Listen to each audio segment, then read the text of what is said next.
I'm here at the Filmfest Hamburg, and my guest today is Molly Manning-Walker, director and writer of How to Have Sex, for viewers who are not here at the moment. Can you tell me in your own words, just briefly, what the film is about? Yeah, it's about three girls who go on a clubbing holiday. One of them's desperate to lose her virginity, Tara, and it kind of all goes horribly wrong after a few nights of fun, and then it goes horribly wrong. Yeah. The film is based on a personal experience of yours. Can you shine a little light as to what that spark for the film was? Yeah, so I went on lots of these clubbing holidays when I was a teenager. There was one particular memory where I saw a blowjob on stage at a bar crawl that I thought I'd like over-heightened. And then I was speaking to a bunch of friends and we all had a very similar memory of it. And so I started to reflect on those holidays and sort of how we'd understood consent and sex through that space. Talking about consent, prior to the film, you organized some workshops with young people in Manchester, Nottingham, and London, and I was really shocked to hear the results. So you did find out something very disturbing. Yeah, so we sort of showed them the two assault scenes, and they didn't really recognize either of them as an assault, and they were even, in fact, like one girl stood up and was like, girls need to wear more clothes, and they need to drink less alcohol, and they need to protect themselves. And I was like, Can't be the solution. Yeah.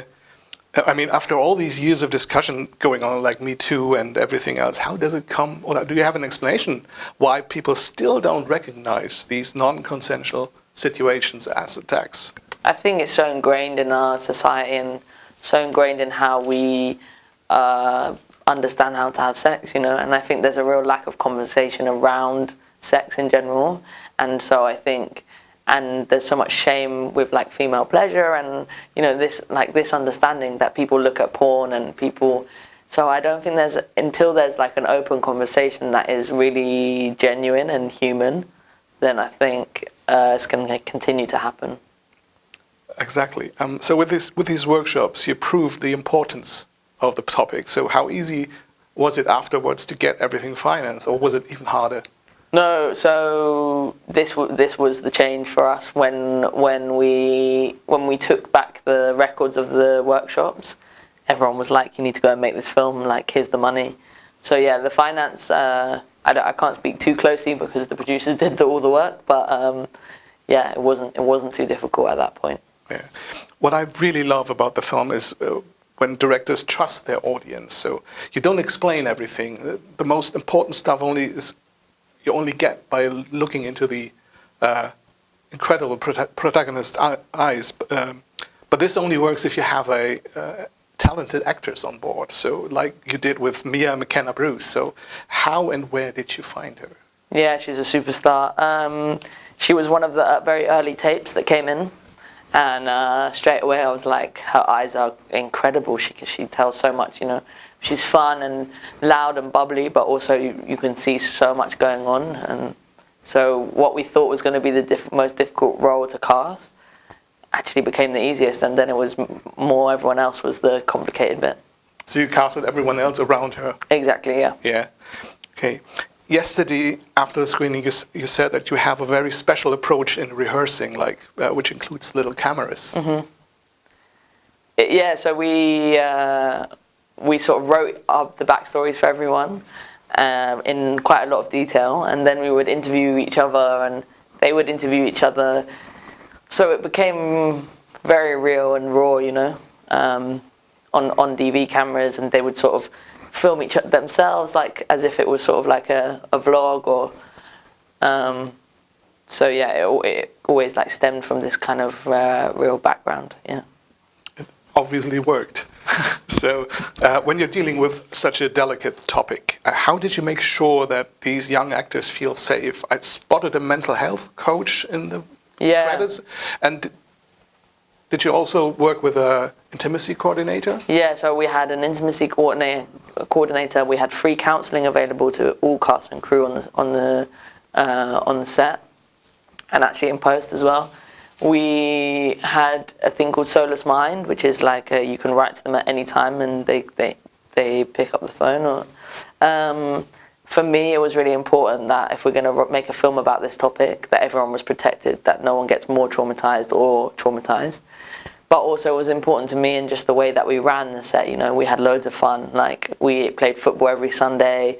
We had barbecues and went swimming before work. And it was like a really beautiful family. And I think because of this love for each other, it was easier to make the film. I mean, it was still hard, but to talk about the topic, you know. Yeah. I think that this topic is so important that this film needs to be seen, especially by young people in that age range. Do you have any plans to do more with it once it's out of the theaters? I mean, maybe it's a bit too early. Yeah, the plan is to go into schools and sort of run a sex education class with it.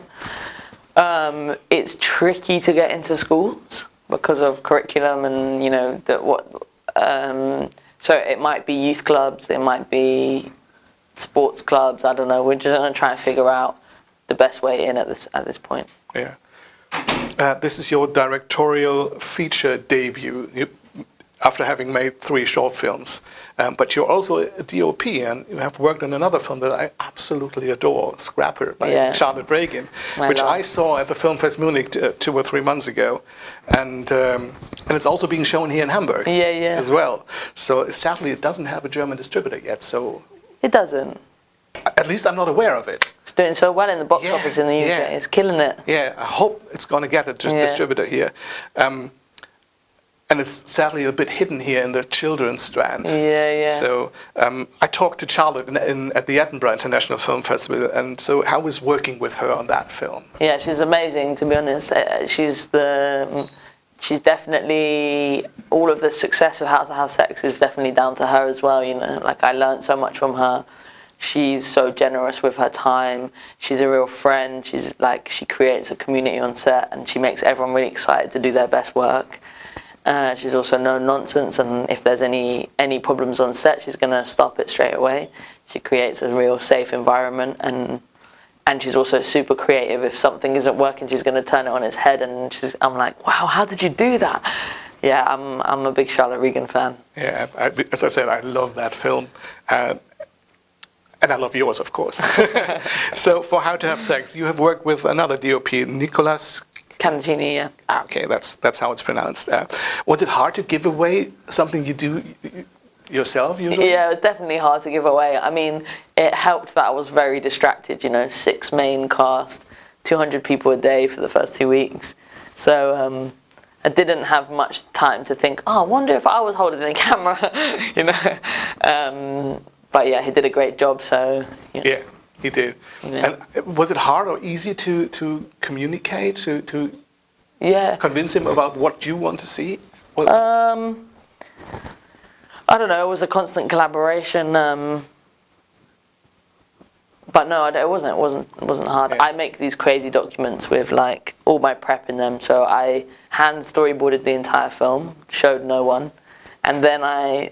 Artemis use this app to shoot every single frame, and then I make a document which has a reference, a lighting reference, all the shots that are photographed, shots listed, location, everything. That's incredible. Costume design, production design, it's all in there. Wow. It's like 650 pages. That's incredible. When you see the final film now, is it exactly what you had in mind in the first place, or no, did it change? No, and I think that was my favorite process of favorite bit of the process was that to be able to change and pivot. You know, like, okay, it's not working. How about he just tells jokes instead? Or, you know, it's not working. Let's just do this in silence. Or, you know, this location I thought originally was great, but actually look at this, you know, and I really loved that part of it. Yeah, okay. How many days did you shoot in? 6 weeks, so 30 days. Oh, that's quite much. As I would say, I don't know. I have no. We both Scrapper and How to Have Sex for 6 weeks. Yeah. Okay. I think it's mostly good for a film to have a budget or a limited time to shoot, because at some points you have to get creative. Yeah. But would you have done anything differently, just hypothetically, Would you have done anything different if you had, let's say, unlimited time, endless money? Or would it be the same film as we see now? Hard to know. I mean, maybe I would have like filled the whole beach with the people and had like a big beach scene. I don't know. Or like, yeah, we definitely would have done things differently because we were sort of like the tight style to her face was also about not seeing too much, you know, because there's only so many extras and there's only so many. So it was like, yeah, we would have definitely done some stuff slightly differently. But to be honest, we had a very healthy budget and we had I never felt like I mean, we were up against it, but we weren't like, it wasn't impossible, you know. Yeah, I've been on shoots before where it's like, hold on, because you can't breathe, yeah. Yeah, okay.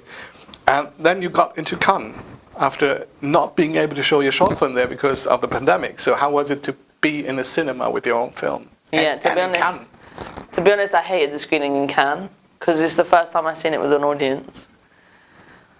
And I was like, I found it very difficult to watch, and I also thought everyone didn't like it because I expected that if there was going to be like an applause or something, it would be when the titles hit, but it waited until the lights come up. So there's so much anxiety in that screening. Yeah, it was just amazing that people liked it, you know. Yeah, and I heard from a colleague of mine that at the awards ceremony you were a bit late and John C. Reilly had to sing for 50 minutes for you. Have you ever seen this video of him singing? Yeah, of course, of course. He then sang me the song again at dinner when that night. Oh, that's lovely. He's a very lovely man. Yeah, I think so. So what about the future? Is there anything you're already working on? What can we expect next? Yeah, I'm working on 2 films and TV show at the moment. Just writing. Okay. We'll see. Very early stages. Okay, I'm looking forward to see everything that's coming our way. Thank you. And good luck with the screening tonight. I think it's the second screening. Or I don't think there's a second screening tonight. I think it's maybe on Thursday. Okay. Something like that. And good luck with that screening. Thank you. And thank you very much for the interview. Thank you for having me. Lovely. Nice. Cheers.